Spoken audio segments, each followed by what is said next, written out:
Yo, yo, yo, what's up, y'all? It's your boy Big Mike in the house, in the building. Swish for real. I got my boy, my co-host, Boogie Bob in the building. Boogie, how you living, man? I'm doing great. Just glad to be on for another week, living and breathing another day. Absolutely. Salute to you, man. I'm glad everything's good on your side of the planet. Yeah, okay, I know. We ain't seen him in like, what, about a It's been a couple minute. years, it seemed like. It's The been a last minute. time we talked to him, Luca was still with the Mavericks. That's crazy. Yogi, man, how you living? How things going on your side of the planet, man? Man, they're going great, and they're going even better than I'm on the show with you guys. How about that? Salute, Yeah. double salute, man. It's good to have you back, man. Other than that, man, things on this side of the planet for me has been great, man. I have been, I know you guys probably seen the film so far. The film's been out for a little bit of time now, about a month, and we pushing numbers on that film. And me and Bob had a candid discussion off air about the film, so I'm taking note of what he's saying, so maybe we can make some improvements on the next film. But speaking of improvements, man, if you had an opportunity to choose who could start for your team, if you had to pick 11 players and you needed one to be the go-to guy, and you had to choose between LeBron or Kobe, who would you choose? That's the topic of today's first topic. We're gonna start with you, Yogi, man. If you had to choose between them two to start your squad, who you gonna pick? Man, when I saw this one, I had trouble sleeping because I was trying to decide which best version of the players that I wanted. Now, if we were talking about 18-year-old LeBron, 18-year-old Kobe, of course, you give me 18-year-old LeBron. That guy was, man, he was dominant in high school big time. And I think it would be easier to start a team with him because he can kind of plug in some holes to make your team serviceable and keep your team where you're relevant. Whereas Kobe kind of struggled a little bit coming out of the gate.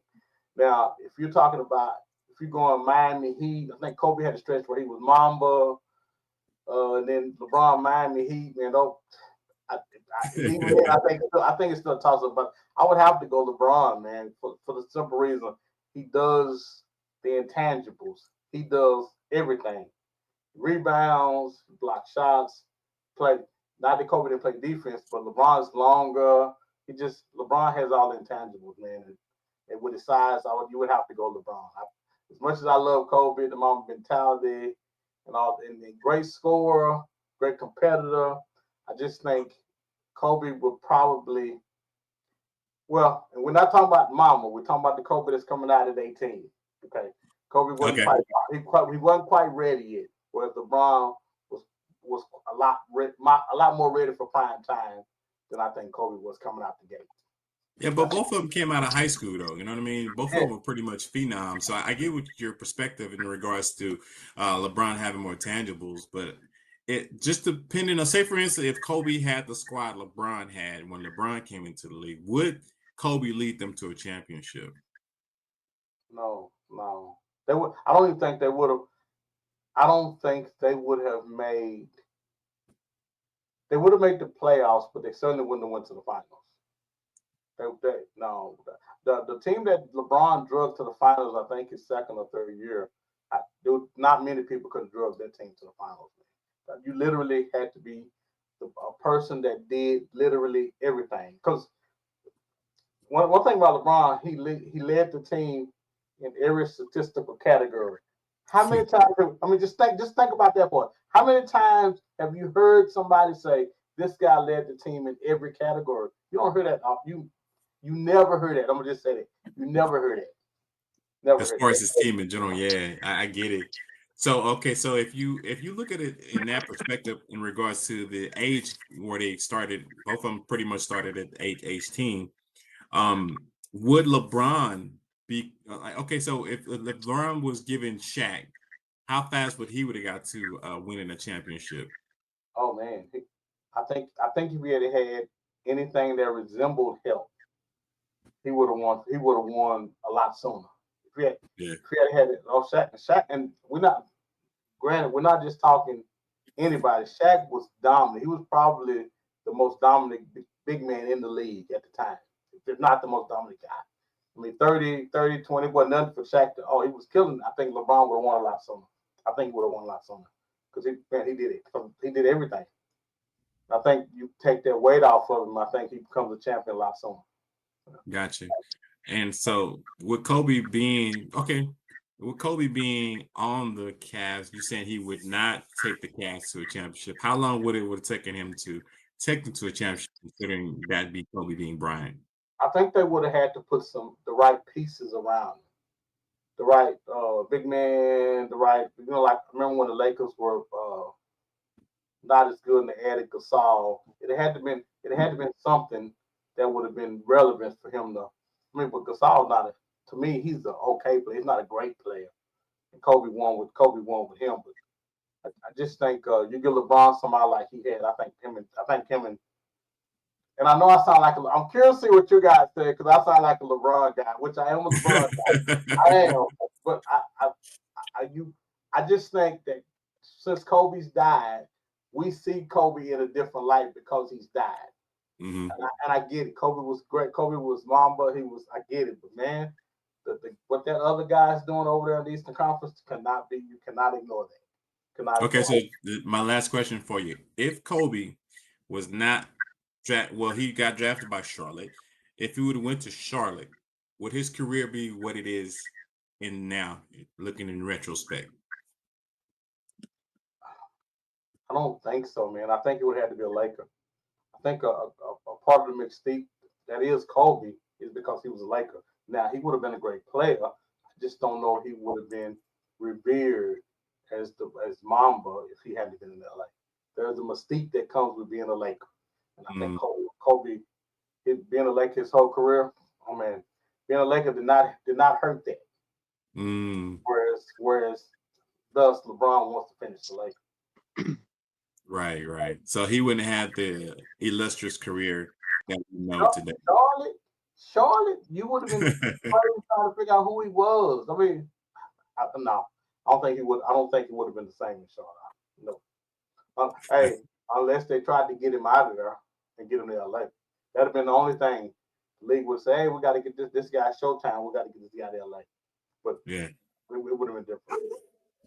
And it's so evident that the league pulls so many strings nowadays. Oh, you can't even argue it anymore. You can't argue it. Whereas we used to say, is something going on in the league? Now it's not even close. Oh, we know something's going on. I'm trying to be as fair and looking at both guys as I can, because I mean a lot of respect for Kobe. Kobe was an assassin. Can't take that away from him. But man, that other guy on the other side of that court, man, wow, unbelievable what that guy's done on the court,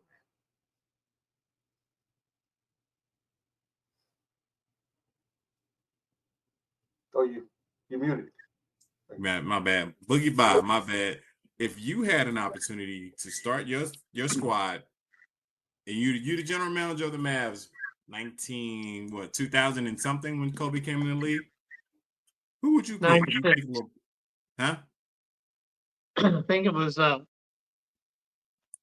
98 that he came in the league.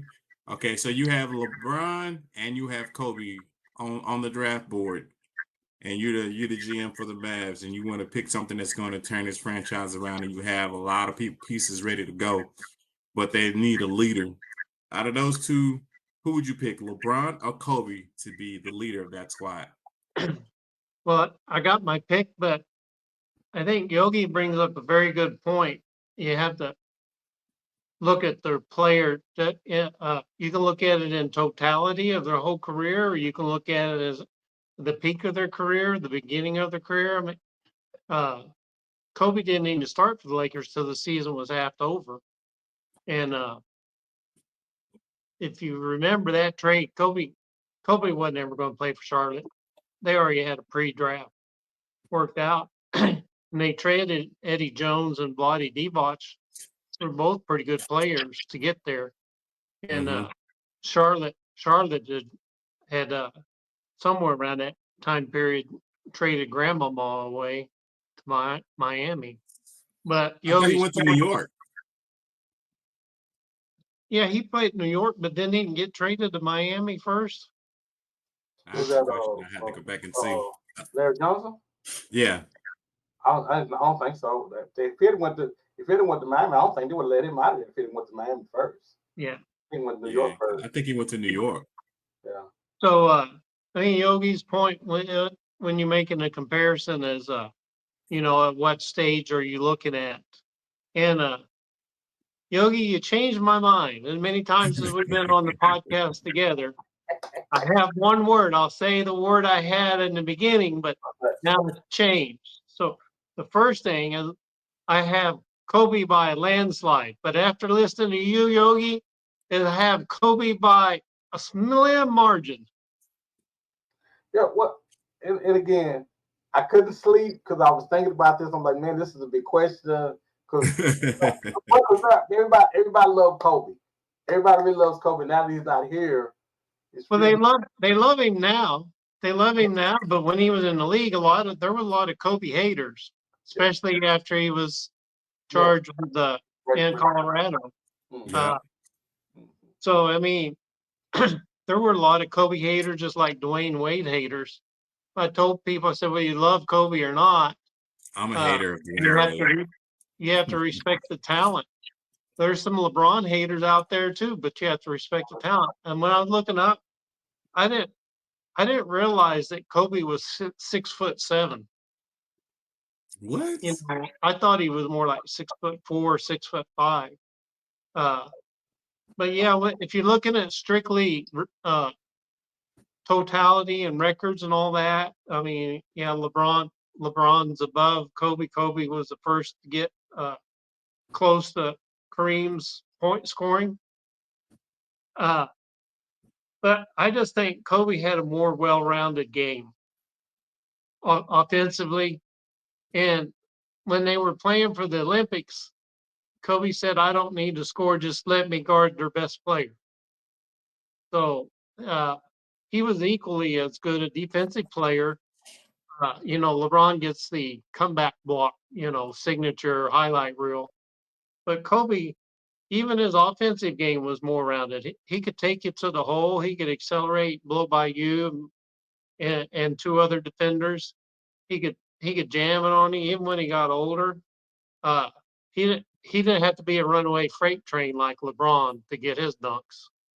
He had a nice turnaround fadeaway jump shot, all of Michael Jordan, and I don't think people respected his 3-point shooting ability as much as uh, they did. Which Michael Jordan added that late in his career.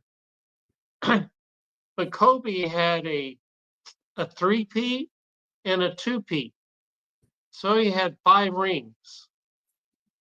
LeBron had only a one, two-peat, and then 2 singles. So he had 4. So you got 5 rings to 4 if we're looking at rings. And when they talk about mentality, Kobe is the Mamba mentality. They don't have a name for LeBron. In fact, when Kobe came up with it, the coach told him, said, the Mamba gets eaten. And he said, not this black Mamba. But don't they And call LeBron King James though? That's his mantra. yeah, that's his moniker, but the press gave it to him. So it's like, would you rather have you don't hear anybody calling him King James anymore as when he first came out. I don't know of another player, but I think Kobe's the only one to have 2 jerseys retired. He played 10 years with a number 8 and 10 years with a number 24. You don't think LeBron gonna have a jersey retired everywhere he's been? Yeah, but he's wore the same number, hasn't he? I'm talking about 2 different numbers. Okay. Yeah, 2 different numbers retired it. The question for LeBron is who's going to retire his jersey? Is it going to be Cleveland, Miami, and the Lakers? It's a high bar for the Lakers, a little bit of a high bar for Miami. For Cleveland, probably not so much. But I think Miami and Cleveland will retire his numbers for sure. Yeah. and then the last point, for me personally, I've always looked at LeBron like a Magic Johnson, and I look at Kobe like MJ, like Michael Jordan. So for me, Kobe was more like MJ. Uh, and you know, back in the Bulls, and then their 2 3-peats, everybody loved Michael Jordan, except the players that played with him, except Pippen. He would chew out his other players, and you saw a little bit of that with Kobe. Kobe wasn't there to be your friend as a teammate. He was going to bust your chops just to make sure you did everything you can to be your best. And like Now, you said, Bob, do you remember that story Kobe said about when he was in the Olympics and they played against Spain and how Paul Gasol, he was his teammate and he's like, I'm going to run right through his chest to send a message. You remember that story? yeah, Well, that's Kobe mentality. That's Mamba mentality right there. yeah. And I don't know how many Olympic golds both of them have, but I just my favoritism goes to Kobe because he would not just he was more well-rounded. He just the, in the beginning I wasn't a Kobe liker, but as they got older, I'm kind of like, you know what, that cat can play, and his he he made basketball an art, and the game's played different now than it was then, but LeBron, I get the ball, I go straight to the rim. If you get in front of me, unless you're Draymond Green, I'm just going to run you over. And I'm like, you're 6'8" and 245, 255. Ain't nobody going to step in front of you. Yeah, I don't, Shaq LeBron, probably wouldn't even take a charge from LeBron. LeBron's 76 years old. Of course, he's running through you. You have the ability to get around. Touche, Man. touche. But uh, I if I had to choose if I had to pay money, and I do for my tickets for the Mavericks, if I had to choose a game, even though I hate the Lakers, that's why I'll never buy a Luka Laker jersey. But if I had to choose in the season between seeing LeBron play against the Mavericks or seeing Kobe against the Mavericks, I'm gonna choose Mm, Kobe. So yeah. I put my money where my mouth is. I would rather watch Kobe play, even knowing that more likely they're gonna beat the tar out of us, than to watch LeBron. Uh, that's just aesthetically, I'd rather watch Kobe's game. Yeah, good way to put it together, man. I am to me, if I had to choose, I'd choose Kobe all day because I feel like he's more closer to Michael Jordan than LeBron would be, and you have that conversation about the GOAT. So that would be my choice if I had to choose because I like his mentality. Not saying that LeBron is not a leader per se, but LeBron, when he first got to Miami, was kind of passive a little bit. You know what I mean? Especially in 2011 when they played against the Mavericks, he was real passive. He was deferring a lot, so that's probably why they lost that title that year. If he was not so passive, trying to make the team the best, they would have showed you that he's one of those ones that has that mentality like I'm going to win no matter what. Y'all gonna follow me or you just gonna sit down somewhere. And that was Kobe. If you're gonna be with me, be with me. And speaking of the two faces of the NBA back in those times, now we're in 2025, 2026 current age now.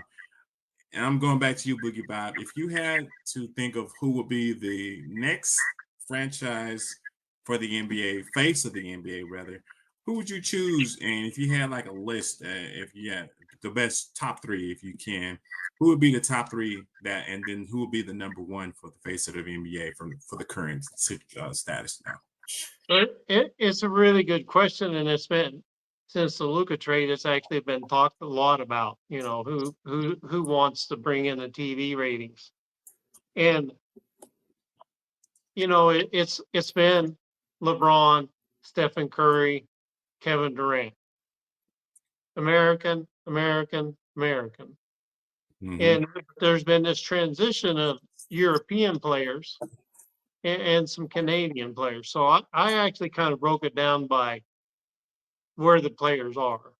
Uh, European players probably deserve to be the face of the NBA, but because Mm, of politics and viewership, I don't see, unless it's Luca, I don't see the European player player being the face of the NBA. But the ones that I listed are Joker, Giannis, Yep. and Luca. Yep. Yeah. And if you look at the voting, all-star voting, Luca's, in his 7 years, he's been at the top or near the top in voting. Then Canada, you have to consider SGA. Yeah. Was it just the right time, right situation, right players? So I mean, he could be the Stephen Curry replacement when Stephen Curry retires. So that leads me to the Americans, and these were just the first four names that popped into my head because I thought of somebody young that can carry the NBA for more than a decade. I had the Ant-Man number one. Good choice. I have Trey Young as number two. Bad choice. I didn't see that one. I'm surprised with that one. I didn't see that one. I didn't see that one. That's left field for me. Yeah, Well, he's led the league in assists since him and Luka came into the league. He had more But they points came in the league at the same time. same time, but he's led the league and he has more assists than any other player. I posted a graphic on boogiebob.com who's had the most assists. And a little bit of favoritism. He's an Oklahoma boy. The third one you may or may not go with, but I think Brunson deserves a little bit of consideration. He's in a major market. He's in New York, and he got the most clutch player award, most improved player award. He's got another big extension coming up, and then the fourth player I had is possibly Karl Anthony Towns. I don't think he has. So for me, when you're looking at the face of a franchise, you got to be looking at somebody that when you see him in a commercial, you recognize him instantly. When people from overseas or other countries are watching, they want to watch that person. When they play in the Olympics, they want to watch that person. When they turn on the TV, whether they like the Warriors or not, or whether they like the Knicks or not, or the Lakers or not, they want to watch that player. And so when you look at it from that perspective, it points a lot to Luka. I just don't see. I don't know if the NBA is ready to make the face of the league a European player. I agree with that. And the only person I thought of is Tyrese Halliburton, man. He's coming real fast. I mean, he's really getting really well.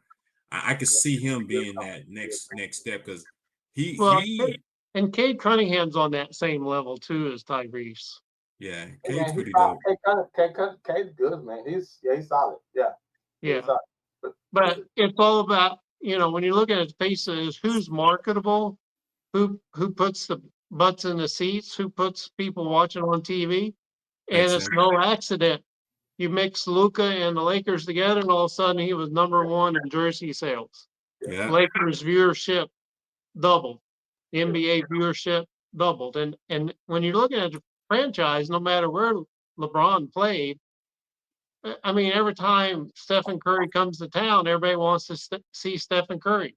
And a lot of them come early, especially Maverick fans. They come early because they want to see what trick shots he's going to do before the game. Facts. Yogi, if you had to choose and give us your top three, or if you have more than three, that's cool. Who would be the NBA's face coming up currently? You had to choose? I got four. Okay, I got Luka, Ja Morant, I got Ant-Man, and I got SGA.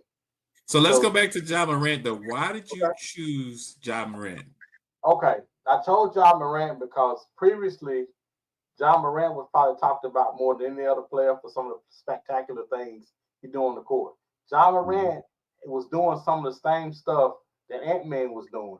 He just can't keep a gun out of his hand.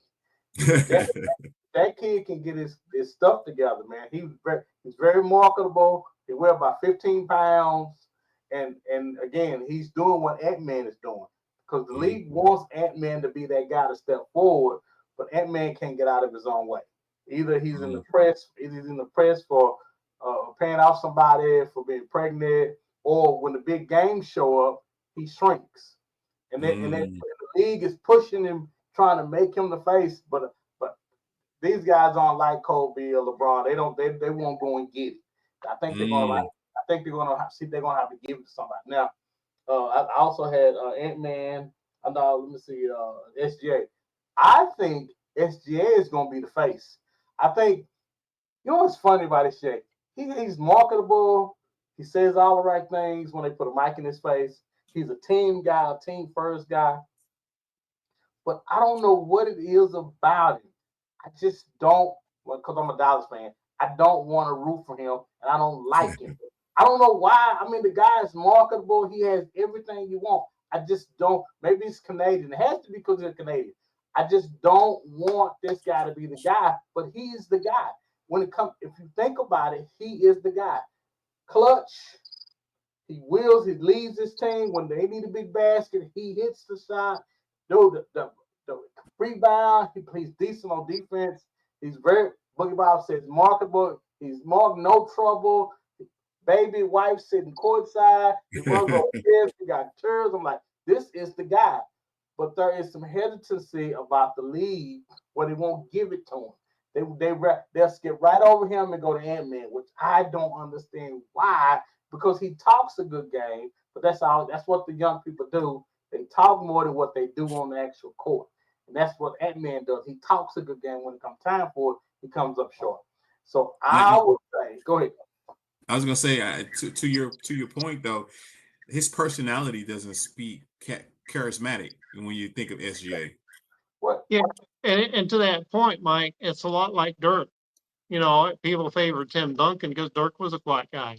He didn't demonstrate and do, he didn't do a night or any of that till real late in his career. He stuck his tongue out. So yeah, SGA has all the tools, but he doesn't really want to be in the limelight. And two players we haven't mentioned but are in big market is Jason Tatum and Jaylen Brown. You are so right, and I need my hand slapped. But I say that because all honesty, Jason Tatum and they deserve it just like SGA does because they winners as well. But Jason Tatum is another one of those guys, man, that shrinks in the moment. And us old school basketball fans, we expecting you to be Kobe, LeBron. We want you to show us that we want you to snatch it and take it. And then he's kind of easy. Well, okay, if nobody else is shooting, I'll shoot. No. We want you to grab the ball and take the ball and hold it, dunk it on somebody. And we want you to do that in those clutch moments. And then he's shy. He's standing out by the 3-point line, shrinking in those moments, man.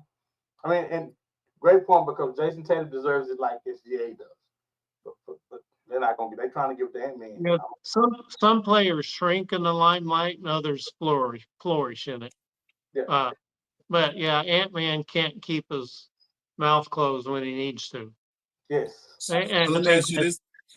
Jaden McDaniels kind of rubbed off on him when he talked trash about Luka. And Luka's like, "I'll show you." Let me ask you this question, Yogi. And just forgive me if I'm wrong on this. If Zion was healthy and not in negative press, would he be? Because that's what they wanted. They wanted him to be the face of the NBA when he first got here. Could he redeem himself and become that, or is his time just gone? I think Zion is going to. Okay, the answer to your question, yes, he could. Will he? I don't think he will. The only reason why is because he plays where he plays. He plays in New Orleans, unless you're like AD, because AD was something special in New Orleans. Yeah. But and also, man, dude, he's too heavy. He's gonna always be too heavy. And it's funny because I remember hearing about him early in college. Maybe he was a sophomore. They would say, "Hey, man, this guy, big guy, man, he moves like LeBron. This big guy, and you see the guy, you're like, dude, that can't. Those knees are not going to hold up to that weight. Jumping up on the wrong foot with that. There's no way your body can hold up to that. Now, if you go in, like Charles Barkley said, Charles, I just remember this. He said Moses Malone called him a fat punk and told him he needed to lose some weight. And he said he took it to heart, lost weight, and became a better player because of it. In this particular generation, you can't tell these kids that. They're not going to accept that. They're not going to accept it from somebody saying, "Hey man, you need to lose some weight." You're stopping yourself from being a great player because you won't lose some weight.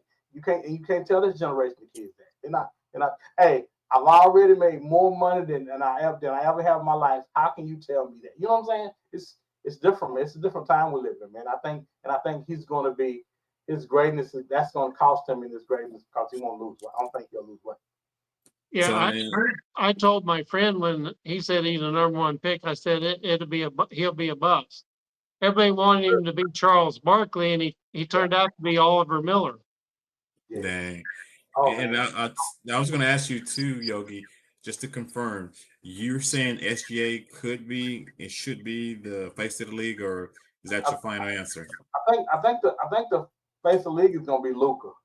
I think the league, when they got him from Dallas and sent him to LA, I think that was the plan for the league. Well, hey, listen, if we got to have a Canadian, let's at least get somebody that looks like he could be American. He looks kind of American-ish.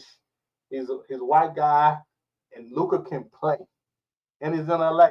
I just think those are all the tangibles, man. I think that they've been kind of trying to get him ready every year when the poll comes out. Luka should be 1, 2, or 3 in the league as far as should get MVP. I think it's going to be hard with him being a Slim Jim. It's going to be hard for him not to get MVP as slim as he is, much weight as he's lost, man. Yeah, But I and would, look at how many commercials, Gatorade and other commercials they came out right after that. mm-hmm. But Yogi, what about Wembanyama or Pablo Banchero? Pablo.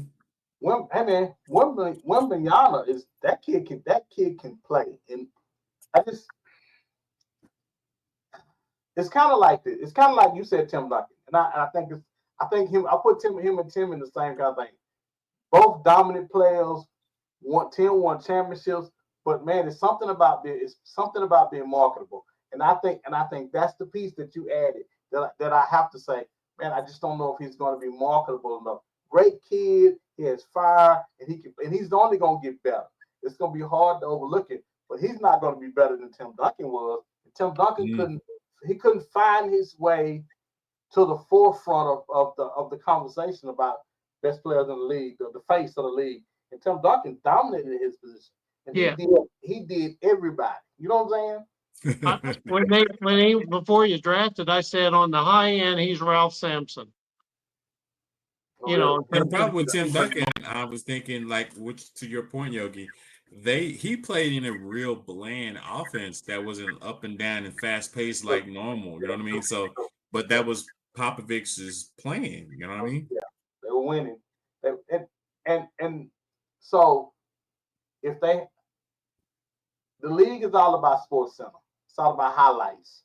Who can hit the farthest threes and about money? Yeah, yes. But it's all about money. But it's butts in seats. Who's going to put the butts in seats? And I just think Luka, man. I think there's no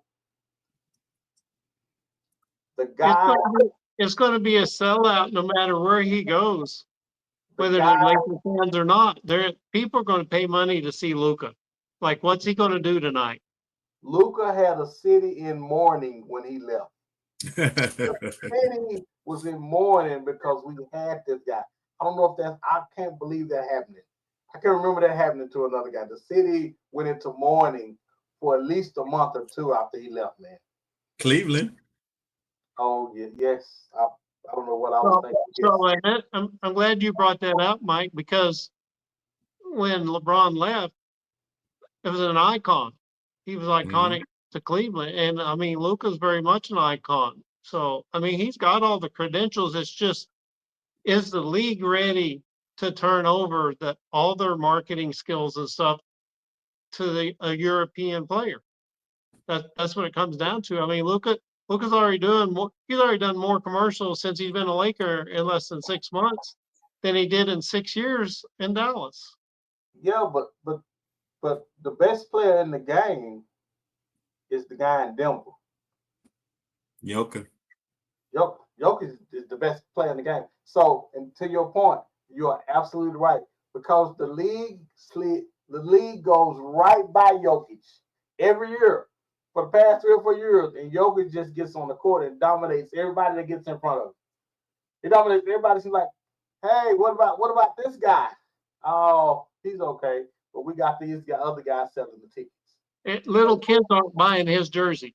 That's Yeah, all I'm going to say. yeah, Like yeah. Stephen Curry, everybody's buying a Luka jersey. Yeah, yeah.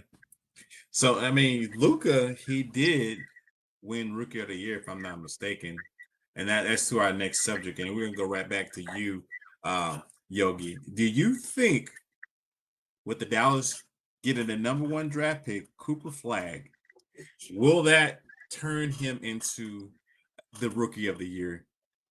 It won't even be close. He'll win by landslide. They can hand him the trophy now, actually.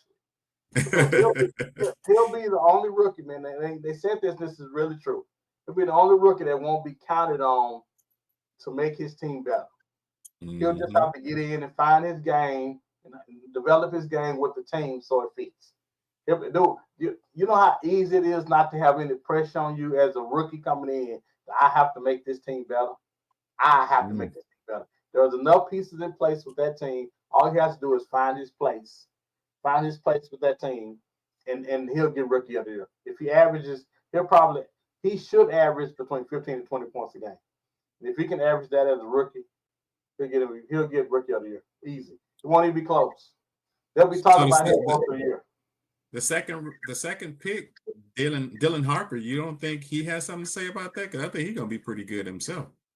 He'll have to be though. Cooper Flag won't have Dylan will have to be great. Cooper just have to be good.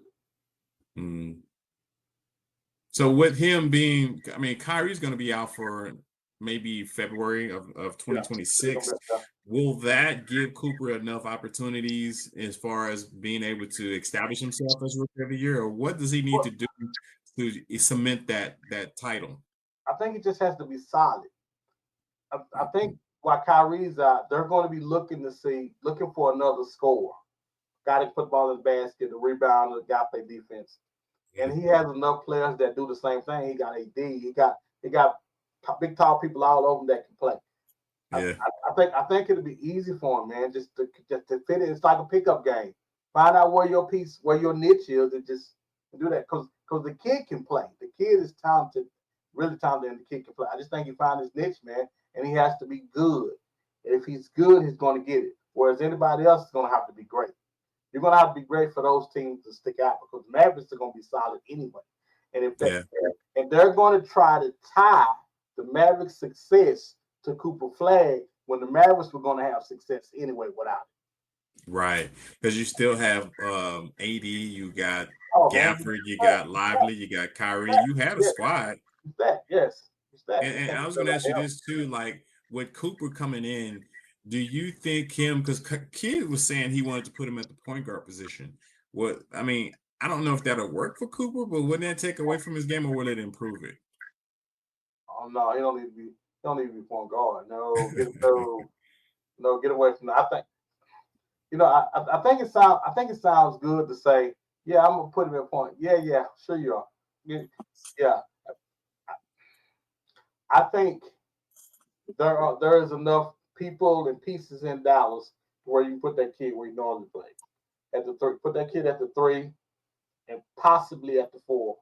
Because he's him and PJ Washington are going to be interchangeable. Yeah. Depending on how PJ plays, it's going to determine how he plays, where he plays. Because PJ the spot up. Listen, PJ camps out over there, but hey, he camps out in the corner, but that guy can rebound. He's one of their best rebounders.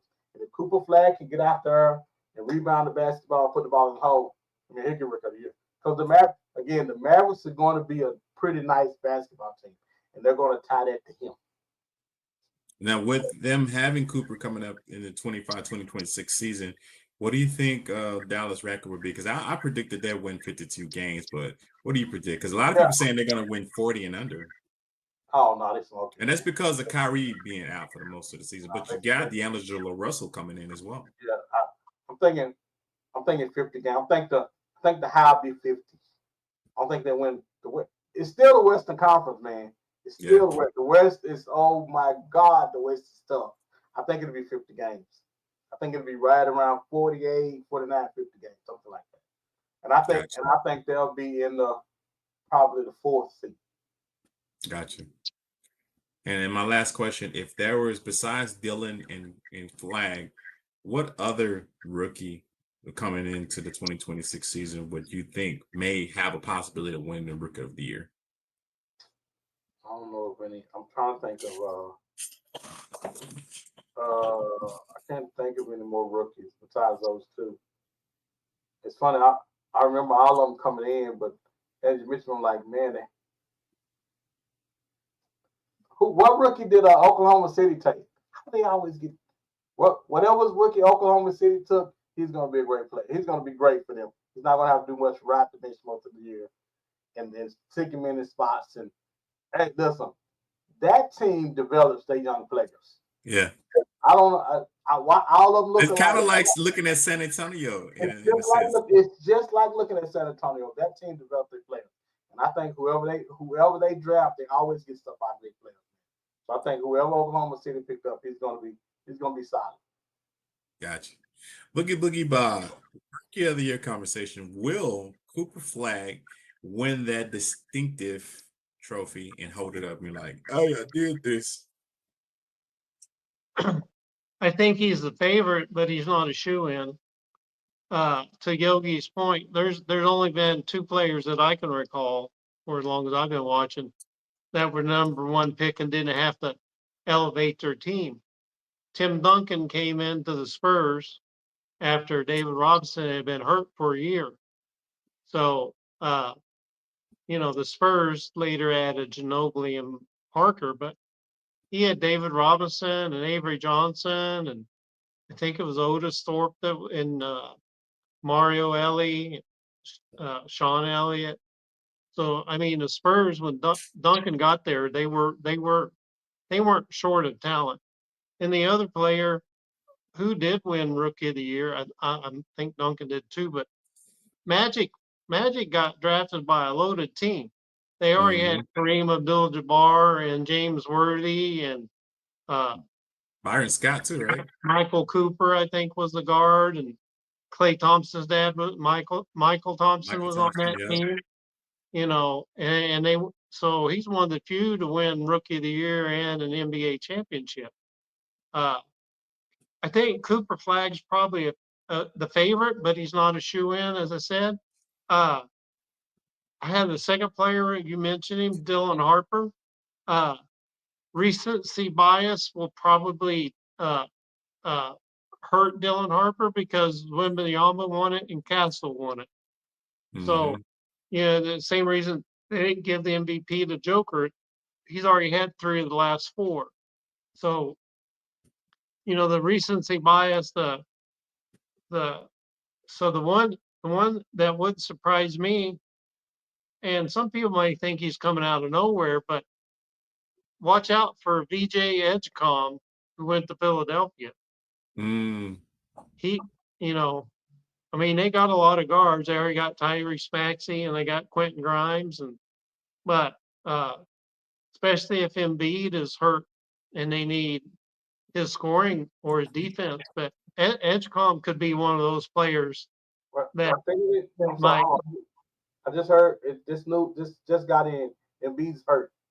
He just got hurt. He's walking to the shower. He's hurt. Go ahead, go ahead. Well, that's why they call AD street clothes. Yes. So, but what about Ace Bailey? Ace Bailey has been a big name. He might just be that one that people think that could win it. He has the talent, yes, but he's a head case. The reason he fell to Utah, he was supposed to be number 3. This draft was. See, I'm sorry to cut you off, but if he goes to Utah, he's going to put up numbers. It's no doubt Well, about yeah, it. other than marketing, unless they keep trade Clarkson, they won't have anybody to score. But I'll tell you somebody who, and he's a local kid who can light it up, and he's going to be on a team that's going to be terrible, or as Trey Marshall Johnson. would say, terrible. Trey Johnson Trey from Johnson. Lake Highlands. Yeah. But I still think Ace got him. Ace can hoop, bro. I've been watching a lot of his highlights and some of his games. Ace can hoop. Yeah, head case though. But I mean, like being on Utah, there's no way he cannot. If you had to look at the votes and if you can preconceive what the votes will be, I still think he'd be number 2 behind Cooper Flag when it comes to the Rookie of the Year voting. I'm 100% sure about that. I'm not saying because Dylan has to work through the system with San Antonio, and there's a lot of guards already there in San Antonio, so he's got to find his position. You know what I mean, and make sure he sticks, but. Ace Bailey don't really have to find his position. He's going to start regardless. Yeah, because they got De'Aaron Fox. So let me ask you this: if Trey Johnson and the Wizards have improved their record more than Utah does with Ace Bailey, then who are you going to pick? It depends on what Trey does, though. If Trey is giving them like And what this, Yogi said about 15 points, what Cooper would give, that will be suitable. But what does he add to that? Does he add like maybe 5 assists a game or maybe 6 rebounds a game? What is he adding more? I think Ace is going to definitely give you at least 15 to 17, 18 points a game, plus about 8 or 9 rebounds, because the boy he doesn't shy away from going to the board and getting those rebounds. that's true, but a lot of times Rookie of the Year comes down to one or two things: uh, I stat, like this conversation right now. the stats, uh, and more importantly is which team improved by more wins, or what they call WAR, wins against replacement. When you said it about Washington, I thought, how many games is that gonna get them though? Are they gonna move up? They gonna win them 5 more games, 10 more games, or they still gonna be hovering around the bottom? Yeah, so I mean Cooper Flag, the most he's going to add to the Mavericks is maybe 8 to 10 games wins, but Trey Johnson could add conceivably 15 to 17 more wins for the Wizards. Utah, I don't see Ace adding 15 wins to that Utah team. I would put a wager on that. Well, I Utah in the guarantee West, they'll improve it by at least 10 to 15 games. Utah in the West still, and he didn't want to play for Utah though. They gonna get that worked out when he said, "Okay, I'm gonna play for them." I thought he didn't want to play for Utah. He got it. They picked him up, so he's gonna have to Mm-hmm. play. And he's been Well, he in the definitely summer gonna be a head league. He's case. been hooping. He's gonna be a head case for certain. That is for sure. And do they have the pieces in place to get him past that part? Because if you don't get him past the mental, he's not gonna play basketball. He's not gonna be playing basketball. You don't get past the mental. I say Ace. Get that 8. What that 8? Is that an 8? Well, we got you on record, Mike. So if you're right, next, in April, you can go, I told you so. But I'm saying he'll probably be number 2 in the voting. I think Cooper's gonna win it at all. Cooper's is a shoe-in because the NBA owes Dallas a favor. And you quote me on that one. Okay, we'll make this a friendly wager. If Even if Ace doesn't win it, if he's higher in the number of votes than Trey Johnson, I'll eat a veggie burger for you. Oh wow. Really? And And I've never had a veggie burger. I've never had a veggie burger, but you're right. If there's more vote for your man Ace than my man Trey Johnson, then I'll eat a veggie burger. All right, so what's if I lose, what do I gotta do? Well, you get to name your own poison. What I hate the most. I'll say I'll jog them out. Well, we'll find out whether it's asparagus or spinach or I Yeah. love all vegetables, so you can't miss me on vegetables. So Yeah.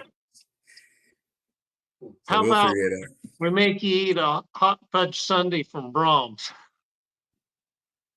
I'm gonna All like right. that.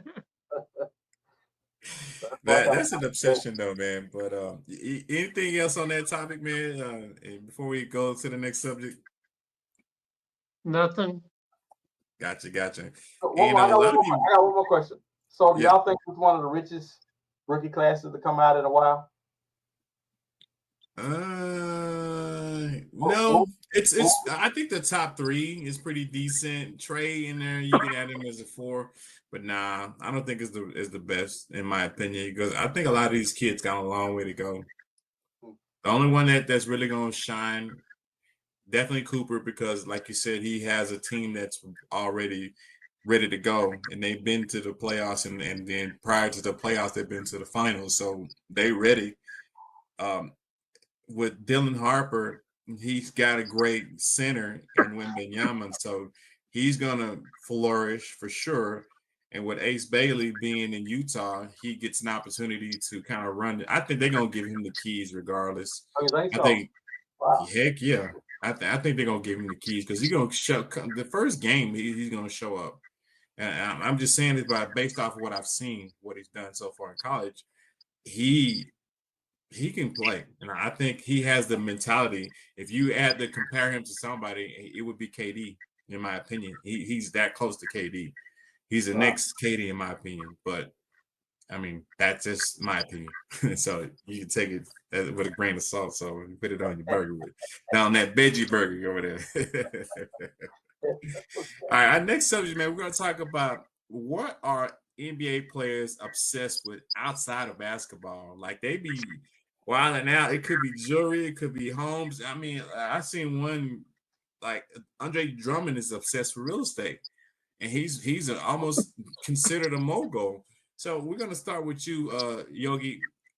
Give us your three players that you can kind of give me your opinion on of what they are obsessed with outside of basketball. Three players. I'm gonna do this. So I think most of them are obsessed with video games and Yeah. they rankings on the video games. So Yeah. most of them want that 99% ranking on. Especially when it come out the beginning of the year, they be mad. Yeah, they be mad. They be mad about that. Um, Video games. Oh, I was at the. I forgot to tell you this. I was at the Big Three. Were you guys at the Big Three this weekend? Nah, I wish, man. Yeah, we were there. Awesome time. Awesome time. I mean, how Awesome was it time. before we continue with the subject? How was the big three, man? Man, it was. What is your opinion of it? Man, it was. Dude, to be honest, to sit there and see what Ice Cube has done, extraordinary. Nothing short of extraordinary, man. The basketball games were close. They were competitive. Dude, he has a great product, man. And when you look and you say, this is not even a basketball guy, and he's created something for basketball guys to do when they retire, and it's competitive. Because all you got to be doing is hanging around the LA Fitnesses and see the guys hooping over there to realize, hey, we need a league because that's all they do all the time, man. Great product, great time. We had outstanding time. It's well worth the money. The tickets, I thought the tickets were kind of expensive, but then when you get there, you understand why. Because you get a So my last question about that, and I'll let you finish your thoughts on the obsession that basketball players have outside of basketball. What is the halftime show like for the big three? they had they so Dang. they, they some girl that was rapping that I'm an old guy, man, and some young girl rapping. I don't know who she was. And, like, people kept telling me who she was. I've never heard of her. And it was the worst thing about the whole thing. Shaq, I Oh mean, dang. Shaq was there. The guy that used to play in the shot, that was an Easy on the Ice Cube movie. He was there. There was a lot of people that popped in that was signing autographs with the crowd. It was a great experience, man. Great. I meant to talk to you guys about that before we start the show. I'm sorry about that, but yeah, it was They even said Shaq was there. yeah, he was. Shaq came in. It's funny because when you see people on TV, then you see them in person, it's completely different. So we had great seats, so we're right there by the floor. and we see this guy coming in with all these people surrounding him, and he's standing over everybody. And we're like, who is that coming? Because when you Shaq, you can't be there at the beginning of the game, and you got to get up and walk around so everybody sees you. So he's coming in like, who is that? Who is that? And you see it's Shaq. Shaq. It was star studded. Everybody who was somebody was there. Great event, man. Great event. Great time. Mark Cuban was there. A lot of the Mavs were there, man. The great time. Wallow and Gilly were there. They were playing. It was great time, man. Chad Ochocinco was there. He said he was gonna have 22, 8, and 5. He might have had 1, 2, and 2. Dez was there. He played. He wasn't any good. Yeah, but it was the All-Star game, right? The celebrity All-Star game. They had a celebrity game before the actual other two games started. Yeah, it was awesome time, man. Great, really so good time. I gotta get to it. All right, I'm sorry about that, but that was interesting though, man. I appreciate you giving us that insight. Yeah, really good time. So I would say they're obsessed with video games, cars. So cars. Luca has a my friend. What is this? Is that Camaro, right? That '67 Camaro. Yes. Luca has one of those, but he also has that Cutlass. A friend of mine has one, and Luca did a video for Luca, and they wanted. What year is that Cutlass? I want to say it's a 67. No, 80s. It had to be 80 something. It's the same. Yes, it's the one that they had in the Super Bowl. That the guy had in the Super Bowl. Oh, you telling Kendrick Lamar? That was a Buick Regal Grand National. It's the Grand National. So yeah, it was the Grand National. So Luca wanted my friend's Grand National and other Grand Nationals in the video some video they were doing for him. So I think Luca did collect cars like that or something. But yeah, they love cars. And matter of fact, I want to say they did the video before Luca left. Let's see. So it's video games, cars, and I have to say jewelry because every time you see everybody, let me back this up. Clothing. These guys think they models. Have you seen some of the clothes? Have you seen some of the clothes that Oklahoma City wears to the games? Dude. What? You know what? The worst team, and I hate to say this, when it comes to trying to be fashionable, and they already have a video and a commercial. I can't remember what commercial it is, but Oklahoma City, man, they just. Wait a minute. Kuzma. Remember Kuzma had on like a Michelin Man suit that was all big on it. It's like, dude, what are y'all doing? Everybody wants to be a model, man. So they wear all these crazy clothes, and you be like, I think Dwayne Wade wore some capris one time. It's like, dude, what are you doing? They just take the clothes thing way, way overboard, man. Mm-hmm. You can blame that on Russell Westbrook when he was in Oklahoma City. Yes. He's still doing it. I think he was doing it a lot. He was doing it. I think that's where he started doing it. Was Oklahoma City when he started doing it? Because he was doing it in LA a little bit. Yeah. So clothing, cars, jewelry, and video game. Yeah. And I get the video game, like you said earlier, when they come to the ranking, especially NBA 2K, they be like, oh my God. And then who wants to be on the cover? If you're on the cover, that's another milestone you can check out. I'm on the cover. So it's a lot, man. Try to ask the question right quick. Just try to make it quick if you can. Do WNBA players deserve the money that they asking for like the NBA players? I don't agree either. But nah. Your thoughts about it? I think we talked about this before. Mine? Oh, Bob. No. Bob. Okay. Oh, well, it's going to be interesting because the CBA is coming up and they got a huge TV deal too. So salaries are going to go up. And they should. They're going to go up. But most of the WNBA players are 6 figures or less. There's very few making 7 figures. But I think in the next CBA, because they got like 10 billion off of the new royalty rights from the NBA. Mm-hmm. So, and you don't have as many teams as the NBA, so there's only like 17, even though they're expanding.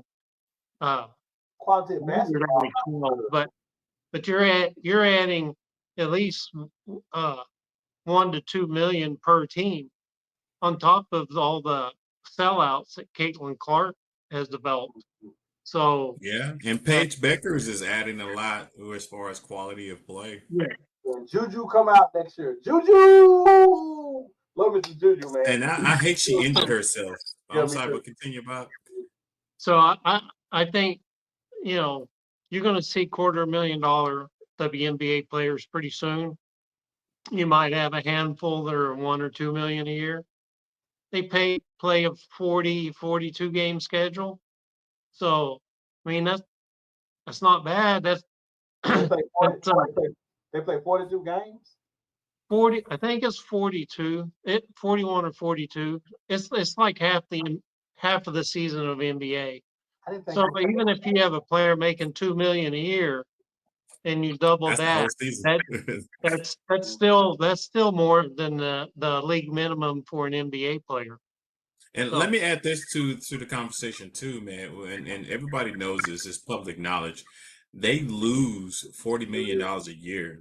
And that's subsidized by the NBA by keeping this league propped up because it's not a profitable watch for most people. Like men, they'll watch it in general because that's the most of their viewers are men, and well, most women they're want to follow projected where to the make men a watch. profit. They're projected to make a profit this year. And Projected, but if it's possible, I don't know. I don't think they're gonna make a profit. It's gonna be because look, Caitlin Clark's been out for a while, and the only one that's really been kind of doing something right now is Paige Beckers, and she's been really, and she had a 44-point game her last game, so she's really the next view. yeah, That's gonna be who's gonna be competing she's against beat all Caitlin Clark she's beat all the scoring records and as a all rookie. the Yeah, assist records that Caitlin set last year. But more importantly is it's the demographics of who goes to a game now. yeah, Last year and this year, there's more kids and more females, more female teenagers, and more uh, little girls going, "Hey, I can make it in a man's world." It used to be the only people who went to WNBA were basketball heads or old guys, that Mhm. sit there and watch. So the demographics of who's going to a game has completely changed. So yeah. I get it, man. That's an impromptu conversation that Yogi brought upon the podcast, so we appreciate that. It was good. So let's go back to what we're talking about as far as NBA players' obsessions besides basketball, Bob. And it's going back to going to you now. Give me your thoughts on what players obsess about in regards to just playing basketball all the time. What do they obsess about? well, initially I had two, but I got to add a third and listening to Yogi. So that's twice tonight, Yogi. You put an imprint on me. Well, thank you, sir. Thank you. Thank you. Very first one that came to mind was music artists like Drake. I mean, the NBA players, just like Drake in the NBA finals, they gravitate to the stardom of these musical artists.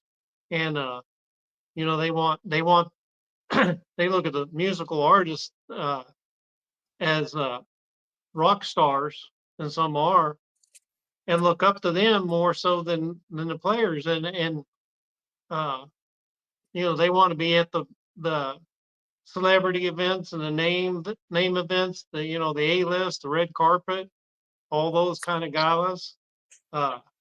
So that was my number one. That number two, kind of along the lines of some stuff you talked before. Shoe deals like Kyrie Irving, where they don't have to sign with Nike or anybody else, or to have. I mean, Nike. Kyrie has his own brand, or join another brand after or something or other. So the Kyrie shoe, Luka signed with the Air Jordan, but he's got his own kind of name. That's what that symbol is. That's a LD, and it's a upside down. It's a 7 and a 7. One's upside down and one's backward, but stands for LD. Oh, I didn't know that. I didn't. Everyone in the shoes, you see this symbol. When you said it, I saw it. When you said, it, I was like, "Oh shoot, that is Yeah. Wow. Okay. Yeah, it's LD, and it's two number 7s. So shoe brands and having their own shoe contract. That's what I'm into. And then thanks to Yogi, I wrote down as he was talking, it's not just cars, but Luca had on his page on Facebook the other day, he had a $1 million, I don't remember the brand, but it was a $1 million like Ferrari or Lamborghini or something. And the guy, and it's one of those where the door doesn't open this way, the door opens like this way. Mm-hmm. And in the parking lot, truck parked to where he couldn't get in his car, and he's like throwing up his hands. He's like, I got this $1 million car and I can't get in it. Unless you let the windows down. And they had that commercial right after he's traded where a person that looks a little bit like him, but you never see the face, and he's changing the license plate. Mm-hmm. So, yeah, some of them are into, I mean, Shaq had like a whole house and a showroom just for the luxury cars that he owns. Mm-hmm. I think like having too many material things as far as the NBA players is just a waste of money because what are you gonna do with that stuff when you get older? You know what I mean? Some of it will appreciate, especially jewelry, but and cards, but like property is up and down. You never know because if you like what I spoke about it earlier as far as Andre Drummond with the real estate game. He's a mogul, so he's really trying to do something different that a lot of players don't do. Yeah, there's I forget the name, but he owns like several hundred Wendy's franchises. And there was another player who wasn't all that big, but he owned several car dealerships. But I don't remember if it was AI or Charles Barkley, but one of them was buying fancy cars. Says, how many of those cars can you drive at once? Oh yeah. One, and that's all you need. And yeah, I don't know if y'all remember this guy. He was back in the 80s, Junior Bridgman. He became so successful with buying franchises. I can't. I think it's a lot of Arby's franchises he bought, and Yeah, he. that's the guy I'm talking about. That's Oh the yeah, okay, got it. yeah. Yeah, that dude, he was amazing when it comes to willing and dealing, and his obsession with making money. And yeah, if y'all didn't know, a lot of NBA players are obsessed with music right about now. And I did a story on that not too long ago for the Center Hub, where a lot of these artists look at Kobe used to rap, Shaq used to rap, Dame Dollar raps, freaking my favorite player Chris Webber rap. So they a lot of them are obsessed with music. Wayman Tisdale really. Yeah, that's what I was Yeah, thinking. That's what I was thinking. Wayman Tisdale playing. Yes, that's what I was thinking. Yeah. yeah, because they want to be the ones that be in that genre as far as changing a career path. And if they, and I made a statement on what I wrote. I think Damian Lillard will probably be the best NBA player that can make the transition from NBA to music. And the second one would be if he would have stayed in it was AI. If y'all remember AI had he was He had an album, didn't he? He had the album that they told about. Yeah, okay. It's called 40 Bars. I remember that. You didn't like Shaq a Fool? Yeah. Yeah. I remember that. Yeah. Yeah, but Dame Dollar, that Dame Dollar make you holler.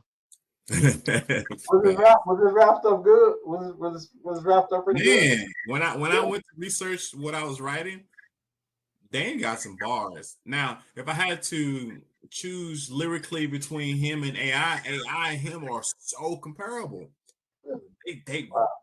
AI got some lyrics, man, and Dame, his flow is so I can't remember exactly what I wrote, but Dame, if I had to choose between Dame and AI, it would have to be Dame because Dame is more AI is my generation too, but the Dame is just right behind our generation, and he still has that flow where it kind of a little bit of East Coast, a little bit of West Coast, and it just Really?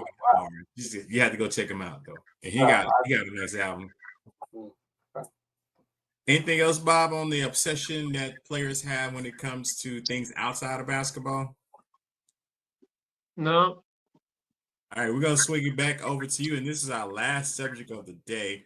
And we talk about player and team legacies, and we're gonna this subject we're gonna talk about the Portland Trailblazers, man. And the Portland Trailblazers in the back of the day in the 90s, they gave Chicago Bulls a fit.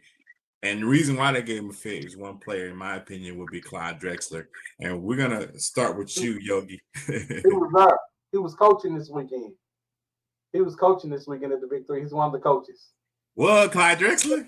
Yeah, he's one of the coaches. Yeah. Yeah, we got pictures. We got pictures of him on the side. Yeah. He was one of the coaches. Yeah. In your opinion, on what Portland brought to the NBA, their legacy as far as a franchise, and some of the players that kind of sparked your interest in watching the games that they play back in the days and now? Well, with that, talking about that particular Portland, what Portland makes me think about, Portland has always been a really good really solid basketball team. But the Mavericks will always have to play them in the first round with Brandon Roy. And I'm gonna tell you, and if Brandon Roy if he could have been healthy, if he could have stayed healthy, Brandon Roy would have made some real noise around the league. But his knees wouldn't hold up. I just remember the last couple of years he was in the league, teams were trying to sign him just to get the little bit out of him that they could get. Because when those knees were help, that guy could put the ball in the basket, man. And he wasn't a real big dude, but Brandon Roy was really good, man. And Clyde Drexler was one of the players that played under Jordan. And what I mean by that is when Jordan played, Jordan shadowed the league to where too many players didn't get the recognition they were supposed to get. Clyde was that dude, man. Clyde was so much that dude. Houston was like, we got to trade for this guy, and this is going to help put us over the top for the second year in a row. Clyde was that guy. And he would have been that guy. We would have heard a lot more about him if Jordan hadn't been. The Bulls hadn't been doing what they were doing. Now, wasn't he part of the 5 Slammer Jammer in Houston? Yes, absolutely. He was. Yes, he was. With Akeem, the man. Yes. Solid. Had a real solid career, and people don't really talk about Clyde like they're supposed to. But Clyde had a really solid career, man. Definitely Hall of Famer. But again, Jordan was cast such a huge shadow over the league. Guys like Clyde didn't really get their due. And I think that and a lot of those Portland teams were really good basketball teams, man. But teams like the Lakers, Bulls made sure they didn't get this. They didn't get and Houston at the time as well. Oh, remember the Portland team when they had Duckworth and all them guys on? Man, those guys that Portland team was loaded, man. Now, correct me if I'm wrong, but wasn't not Eric Strick, but Ross Strickland on that Duckworth team? No, I don't remember. Ross Strickland was dude, listen, yeah. Portland was loaded. They were loaded, but they hit a buzzsaw. They hit that buzzsaw there with Chicago, man, and just I think Jordan couldn't miss. He was throwing the ball behind his head with hitting all that. Yeah. I think Portland has to be one of those teams, even with Dame and what's going on with him now. Portland has got to be one of those teams that's saying, God, man, we can't ever get over the hump. If the hump was a basketball team, it would be the Portland Trailblazers. You can look back at all the centers that they had that were pretty phenomenal. Like you mentioned Duckworth, and then the center that they got out of college with the bad knee. I forgot his name. Aldridge. Now Aldridge, he played a few years, but I'm saying the one that only played, he didn't play. He played the rookie season and got hurt. And it was not too long ago. Greg Oden, but Greg Oden, yeah. Yes. The Lopez, not Robin, but Brooke Lopez also played Portland too. Yeah. Yeah, that team. If the hump was a team, getting over the hump was the Portland Trailblazers because they could never get over. They could never get to come all together to get over that hump, man. They had some great basketball teams, man. That Duckworth, Kirksey, Zach Randolph. Dude, they had some teams, man. And they just could not get over that hump, man. Couldn't do it. And was it the coaching for the most part, or just like the organization in general? You know, it would be good if you could blame it on the coaching. I just never remember a time watching them play where I said, man, that team is really good, but the coaching, man, stinks. It's funny because I live in Alabama. Wasn't Rick Adelman was the coach? Adelman was the coach for him most of the time. I just remember, I never remember thinking when I watch Allen and Cedar Hill play football, Mm-hmm. Allen always wins. Cedar Hill has the best talent. And I never remember thinking the same thing about Portland. Portland, they're very talented, but they just snake bit. And I hate to use that word, but they snake bit.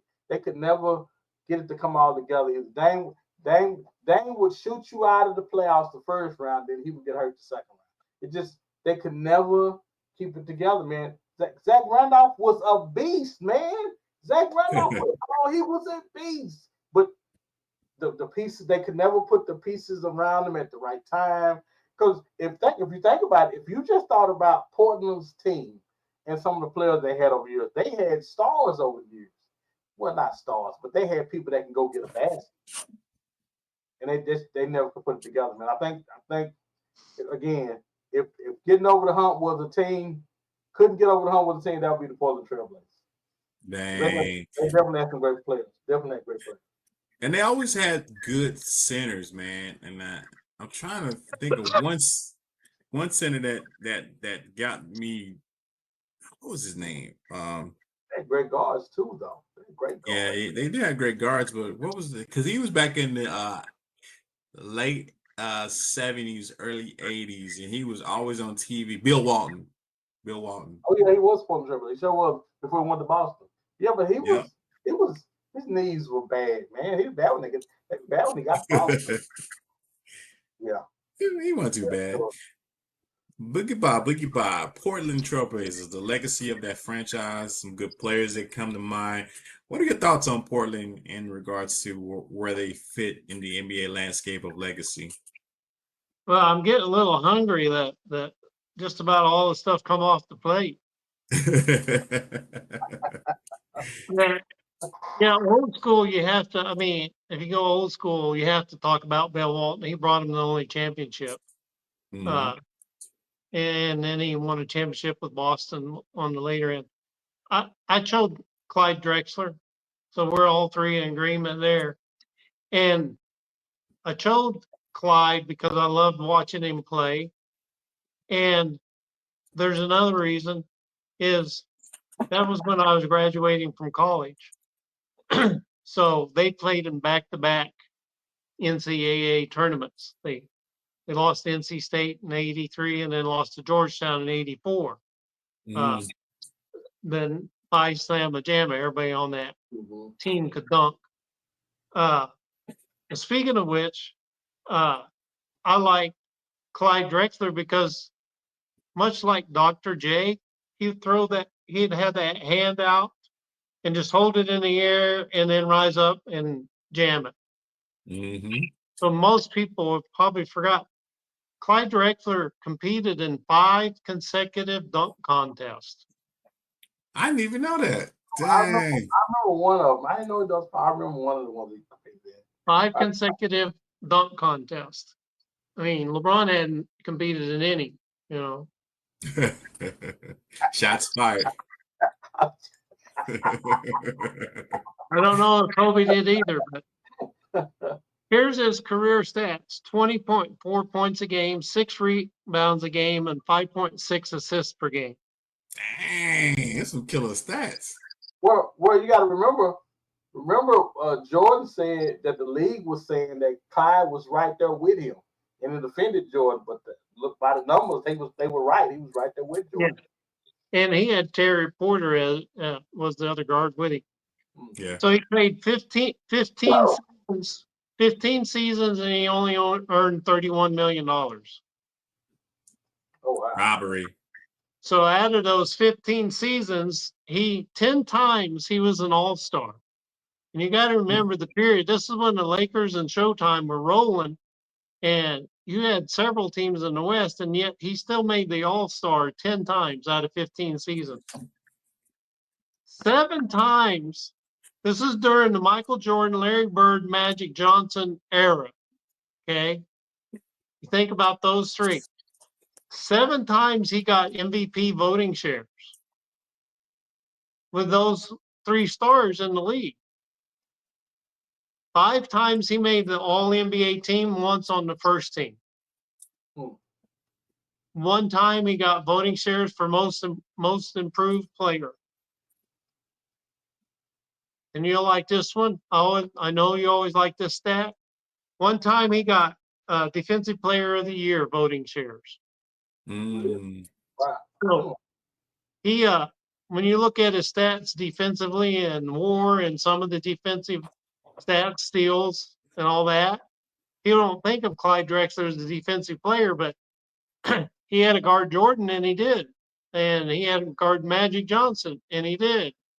You know, and to top it off, Clyde Drexler has a ring. He With didn't get it the from Portland. Houston Rockets, right? He got a win. He got Hakeem Olajuwon, the Yeah. second of the two. Mhm. So he's got a chip, you know, and he played in the finals. So again, played in some finals against Jordan. But I think out of all those, for him to get voting shares for MVP when Michael Jordan, Larry Bird, and Magic were in the league, and you could say And Reggie Miller. in Reggie Miller, but those three were dominating the league. And here's Clyde Drexler, as Yogi said, he was overshadowed. He was just smooth. He was a joy to watch. He was just very, very smooth. That's why they call him the Glide. Clyde Drexler, man. Well, he got the name the Glide because much like Dr. J, when he went up to dunk it, he just glided through the air. That's where the name came from. Yeah. But I chose him because I actually got to see Houston and Oklahoma play and the NCAA tournaments, and you know I rooted for him against NC State. Should have won that game. They beat Louisville in the semifinals. Rooted for him against Georgetown Hoyas and Patrick Ewing. Didn't win that one either. But you know, if I wasn't rooting for the Sooners, I was rooting for the Houston Cougars. Dang. Nice. So if you had to choose 5, let's say, all-time players for the Portland Trail Blazers, who would those be? Like a starting 5 all-time? Well, at center, Bill Walton. At forward would be Zach Randolph. At small forward, probably put LaMarcus Aldridge at small forward. I was thinking LaMarcus. That put Brandon Roy at point guard and Clyde at shooting guard. Yeah. Who beat that squad? Chicago. Probably Chicago. I'm sorry. Chicago go beat that squad. Yeah. The Lakers beat that squad. The Lakers go beat that squad. Yeah. And I think you're right there. They're probably a snake-bitten franchise for sure, man. Anything else you want to add to that, Boogie Bob? That's it. Yeah, I'm again, Portland has been an anomaly in a sense because they've been really talented in a lot of years, and they gave Dallas a lot of problems through the times that I've been watching basketball. And if it wasn't for Dirk getting past them in 2011, I don't know where we would be as far as championship wise, because Portland was not something to play with back then. But they're good. They remind me, if you think of franchises that could do better, Charlotte. I mean, Charlotte had a lot of great players too. Larry Johnson, Alonzo Mourning.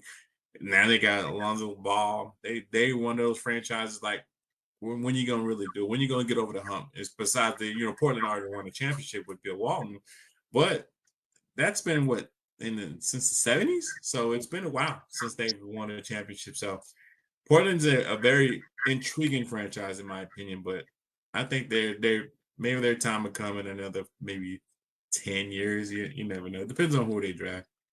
But anyway, guys, this again, Yogi. Man, thank you for coming on. This has been an amazing show. I had a lot of this is like being one of my favorite shows so far, man. Oh, man, thank y'all for having me, man. Also, and Dr. J was one of the coaches as well, so he was there too. So it was again star-studded weekend, man. You guys got to if y'all get a chance, y'all got to go see the next. It's coming every year. Y'all got to go. But again, it's always a pleasure, man. Boogie Bob, Big Mike. Appreciate you guys for giving me the call. When you give me the call, I'm like, yay! I told my, yay! I get to go on the show. Like go to Six Flags. All right, we're gonna close out. Boogie Bob, tell the people where they can find you on these social media streets, man. Swish for real, baby. It's for real. Just scan this QR code. Right there, right there. And then, of course, you can find me on Boogie Bob. Yes, sir. Boogie Bob on YouTube, man. Y'all follow him, man. He got a following that he give y'all a lot of the stats that y'all think y'all didn't want. Now you want them. So just check Boogie Bob out. Yogi, man, where they can find you on social media streets, man, and tell the people where they can see your comedy at, man, because y'all know you're a comedian, as it says right there. Tell them what they can find you at, man. We're getting ready, man. As a matter of fact, man, I'm getting ready to back the comedy truck out of the garage, man. I'm getting ready to start hitting those streets in 2025, 2026. I'm gonna get back on the road, man. My truck had a couple of flats on it. I'm gonna earn them up and get back out on the comedy streets, man. But you can catch me at John Yogi. Let me see, John Yogi on all social media platforms, man. I also do a podcast on Monday nights. Man Talk Mondays with the Man Talk Mondays. Yeah, check us out, man. Check us out, man. And again, thanks guys for having me. Absolutely. And you guys, you can catch me here, Swish for Real, and we dropping it as always. And then if you want to check me out on X, Mikkel Lampkin /Port Director, you can see me there. And you can also say the same thing on YouTube if you want to see my short film, and you can watch it there. It's called American Standoff. Mikkel Lampkin /Port Director is right there. So we appreciate you guys for coming and watching us, man. Yogi, salute to you. Boogie Bob, thank you. That's it, Prince. Hey, man, we are out of here.